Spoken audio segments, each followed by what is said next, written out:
నువ్వు ఆగక ఓటే, నువ్వు లొంగక ఓటే, మన బాధ్యత రారోయ్. ఓటే నీ సంతకం, ఓటే నీ ఆయుధం, ఓటే మౌనంగా చేసే యుద్ధం. మనకెందుకు అని కూర్చుంటే మన దేశమే తప్పును బాటే, నువ్వు ముందుకు వచ్చావంటే మారే నువ్వు రాతే. నవభారత నిర్మాణంలో నువ్వు భాగం కావాలంటే, తగు నేతలు రావాలంటే వెయ్యాలి ఓటే. चुनाव का पर्व देश का गर्व, देश का गर्व, देश का गर्व, चुनाव का पर्व देश का गर्व, देश का गर्व, देश का गर्व.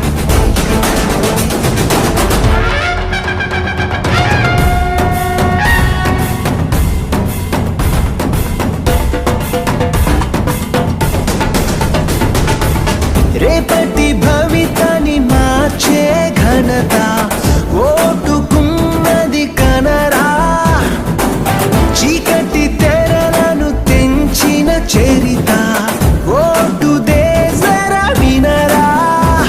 రాజ్యాంగమిచ్చిన గొప్ప హక్కురా, రాజీ పడకు ఎప్పుడు, ఈ హక్కు వాడక ఉండిపోకురా ఏనాడు.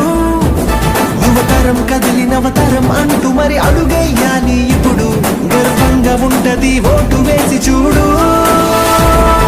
चुनाव का पर्व देश का गर्व, देश का गर्व, देश का गर्व, देश का गर्व.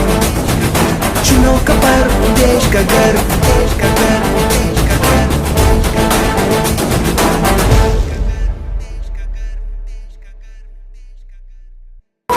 ఓడిపోనీయకు నీ ఓటును, గెలిపించే ప్రజాస్వామ్య బాటను.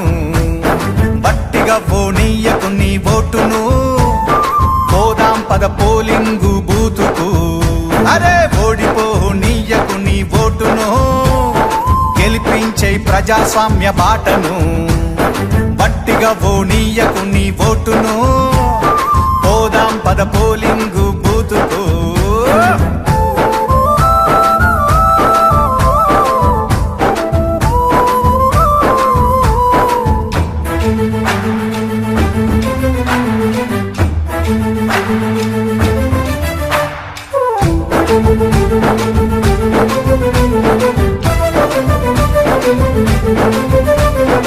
ఎంచుకునే నాయకుల మంచి చెడులు చూడు, ఏమన్నా చేస్తారా జనాలకు మేలు.